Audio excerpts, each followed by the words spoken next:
Welcome back to Selling on Giants. I'm your host, Mr. Will, and this week we are looking at a theme that keeps showing up across Amazon, Walmart, AI commerce, retail media, and supply chain. The platforms are getting bigger, smarter, and more automated, but the risk is not disappearing.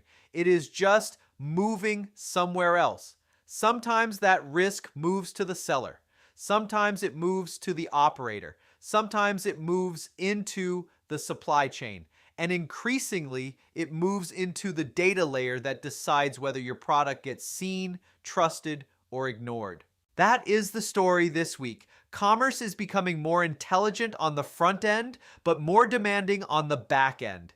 If your systems are loose, your documentation is scattered, your product data is messy, or your margins only work when everything goes perfectly, the market is getting less forgiving. Let's start with Prime Day, because Amazon is already telling sellers to get their safety claim strategy ready before the June event. Safety claims apply to seller-fulfilled orders when the seller believes they were not at fault for the refund or return issue. That can include proof of delivery disputes, damaged returns, materially different returns, non-return after refund, and free replacement abuse. Amazon is reminding sellers about 30-day filing windows, evidence requirements, return documentation, and appeal timelines. On paper, this is operational guidance. In reality, it is Amazon quietly acknowledging something sellers already know. Prime Day brings volume, and volume brings return abuse, fraud, documentation gaps, and reimbursement fights. More orders mean more opportunities for things to go sideways. And if you are running FBM or seller fulfilled Prime, the exposure is very real. The frustrating part is that sellers do not always trust the reimbursement system. Forum feedback is pretty blunt. Sellers are talking about photographic evidence that does not seem to matter, switcheroo returns, fraudulent item not received claims, and situations where safety claims are blocked because an A to Z claim already existed. That is not just a process issue. That is a confidence issue. The operator takeaway is not that safety will save you.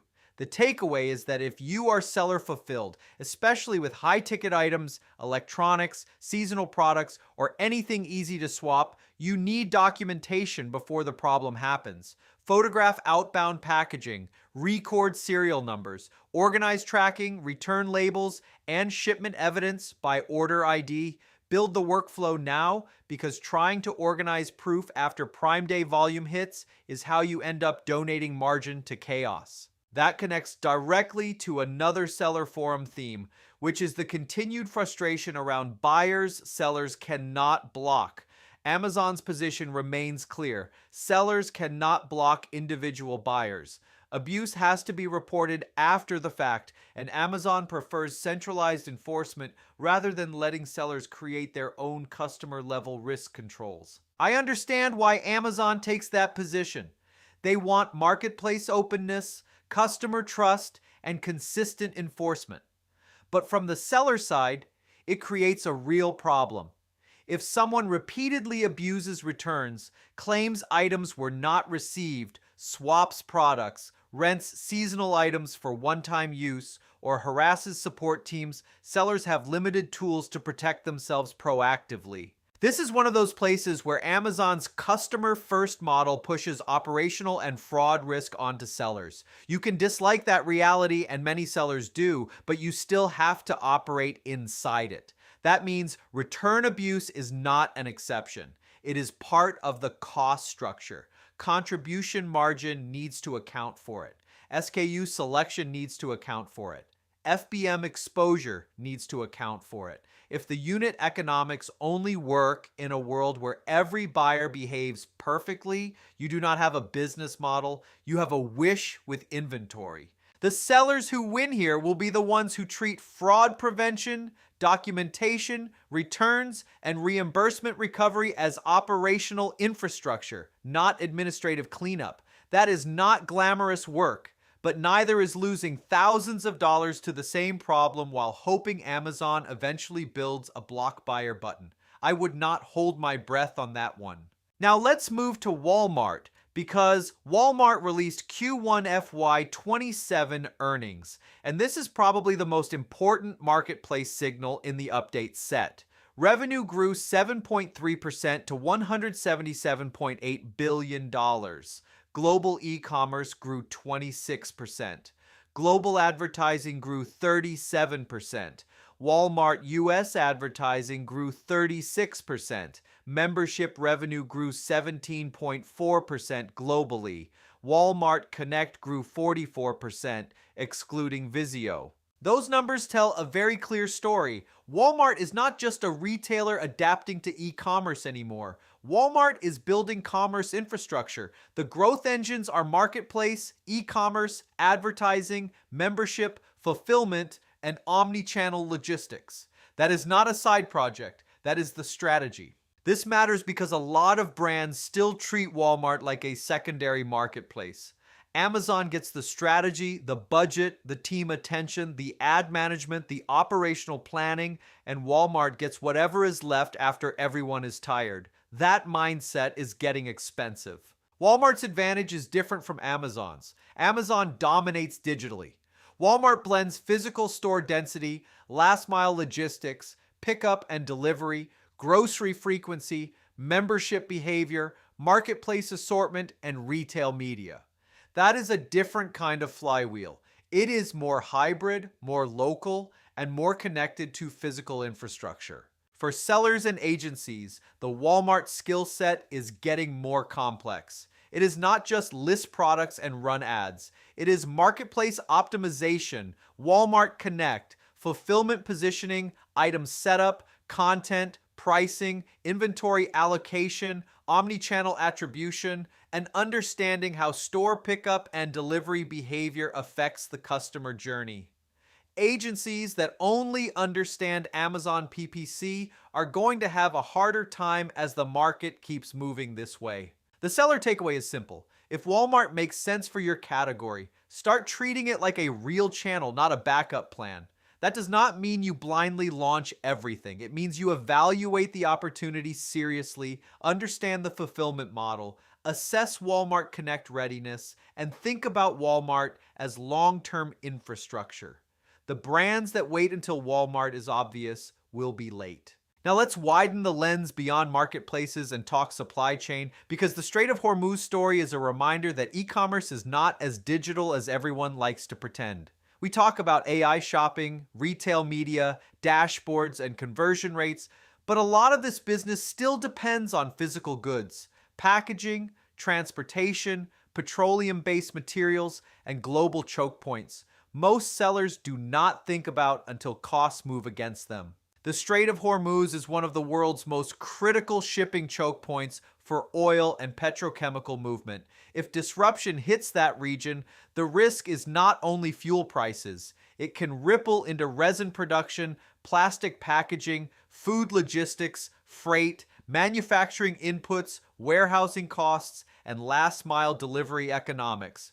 That matters for e-commerce because packaging is everywhere. Plastic containers, flexible packaging, protective shipping materials, resin-based inputs, food packaging, supplements, beauty containers, household goods, beverage products, refrigerated logistics, and a lot of the stuff sellers casually assume will always be available at roughly the same cost.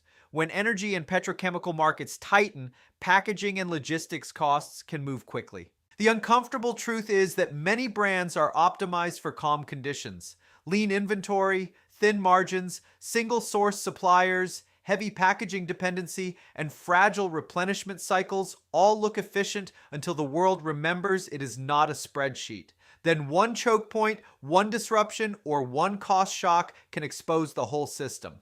This is why margin discipline matters. This is why supplier diversification matters. This is why packaging strategy matters. And this is why operators need to stress test costs before the disruption, not after the invoice shows up looking like it had a personal vendetta. That connects to the NRF's support for federal retail crime legislation, because organized retail crime is also becoming less of a store-level issue and more of a commerce infrastructure issue. The bill targets organized retail crime and cargo theft, And the reason e-commerce sellers should care is that stolen goods do not stay neatly inside a retail shrink report. They enter marketplaces, disrupt pricing, create unauthorized seller problems, trigger brand protection concerns, and increase scrutiny around supply chain documentation. This is another reason marketplaces keep tightening invoice verification, brand registry enforcement, compliance reviews, and sourcing requirements. When stolen or diverted inventory moves through secondary channels, everybody downstream has to prove legitimacy. If you are a reseller, wholesaler, distributor-backed brand, or marketplace operator, clean documentation is not a nice to have. It is becoming the price of staying out of trouble. This is where I want to pause for a second, because these themes connect directly to how we think at Bellavix. A lot of brands come to us thinking the problem is advertising, content, or marketplace setup, and sometimes it is. But increasingly, the bigger issue is operational resilience. Can the brand support the growth it wants? Are margins strong enough? Is inventory clean? Is documentation organized? Is the catalog structured correctly? Is the channel strategy diversified enough? Is the team making decisions from signal or just reacting to whatever dashboard yelled the loudest this morning? Bellavix has helped brands sell over $500 million on Amazon, and we are a verified ad partner. But the real value is not just running campaigns or optimizing listings. It is helping brands turn marketplace complexity into a clear operating plan. If your team is trying to grow across Amazon, Walmart, and emerging commerce channels, and the complexity is starting to outrun the structure underneath it, visit bellavix.com. Now let's get into AI commerce, because this week's AI updates all point in the same direction. Shopping is moving away from traditional browsing and toward machine-assisted decision-making. Practical e-commerce covered the idea of e-commerce without merchant-owned carts, where AI agents may handle more of the discovery, comparison, and purchasing workflow directly. Google is adding universal commerce protocol features to standardize commerce data across retailers, platforms, AI systems, and transaction environments. Shopify is publishing guidance around AI search insights. OpenAI is reportedly adding product feed ads to ChatGPT. Amazon is shifting away from Rufus as a standalone chatbot and toward Alexa-powered shopping agents. That is a lot of movement, but the theme is not complicated. AI is becoming the interface layer between customers and products. Historically, brands fought for website traffic, storefront conversion, email capture, checkout optimization, and direct customer ownership. That is still important, but AI agents could compress the funnel. A customer may not browse 5 websites anymore. They may ask an assistant to find the best protein powder for gut health under $40, reorder skincare, compare durable carry-ons, or pick a gift based on reviews and delivery speed. That changes what matters. If the AI is comparing products, evaluating attributes, reading reviews, checking inventory, considering price, and recommending options, then product data quality becomes strategic infrastructure. Clean titles, complete attributes, accurate pricing, availability specs, variations, metadata, review sentiment, and cross-platform consistency all matter more. Poor catalog structure becomes invisible inventory. That is the phrase I want sellers to remember. Poor catalog structure becomes invisible inventory. And this is why keyword stuffing keeps losing power.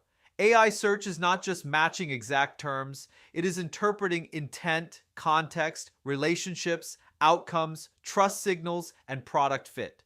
Traditional SEO optimized for search engines. AI search optimizes for interpretation. That is a major shift. Google's Universal Commerce Protocol features point to the same future. If AI systems are going to compare products and execute transactions reliably, they need standardized product, inventory, pricing, and transaction data. This is not sexy work. Nobody throws a launch party because their product attributes are finally consistent across Shopify, Amazon, Walmart, Google Merchant Center, and retail media feeds. But that is where visibility is heading. OpenAI adding product feed ads to ChatGPT is another important signal. AI interfaces are not just answer engines, they are becoming commerce environments. If product feeds start powering recommendations, shopping suggestions, and sponsored placements inside conversations, feed quality becomes a growth lever, not an operations task someone forgets until the catalog breaks. Amazon's move from Rufus toward Alexa shopping agents fits the same pattern. The future of Amazon Discovery may not be built around a standalone chatbot. It may be embedded into a broader assistant ecosystem where customers ask questions, reorder products, delegate shopping tasks, and receive recommendations through a conversational layer.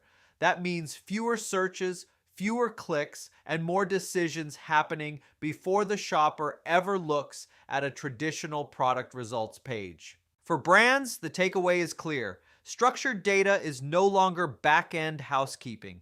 It is discoverability infrastructure. Reviews, trust signals, fulfillment reliability, low return rates, product clarity, and consistent positioning all become more important when AI systems are helping decide what gets recommended. Now, before everyone runs off to start an AI optimization task force with 17 meetings and no owner, keep it practical. Start with your catalog.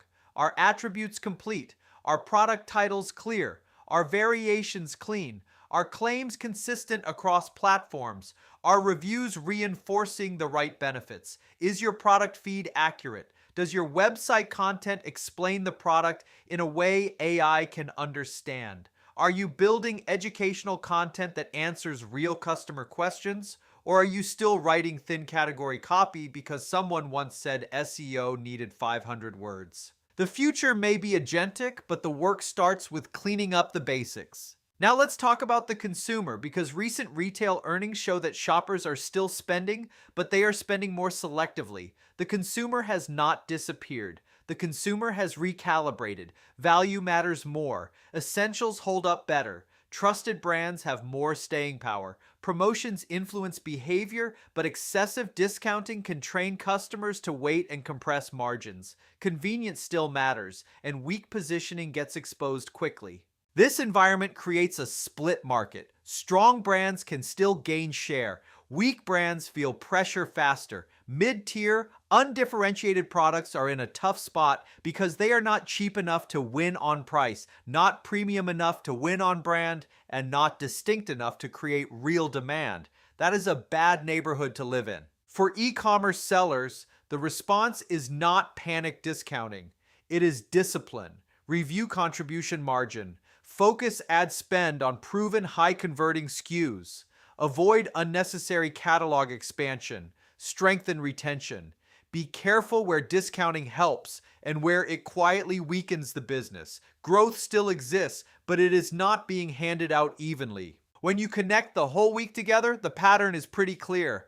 Amazon is pushing sellers to prepare for return abuse and reimbursement disputes ahead of Prime Day. Sellers still have limited tools to protect themselves from abusive buyers. Walmart is proving that marketplace, advertising, membership, and fulfillment are now the real growth engine. Global choke points can still hit packaging, freight, and margins. Retail crime is becoming supply chain risk. AI agents are changing how products are discovered and bought. Consumer spending is resilient, but more selective. That means the next stage of e-commerce is not just about being better at selling, it is about being harder to break.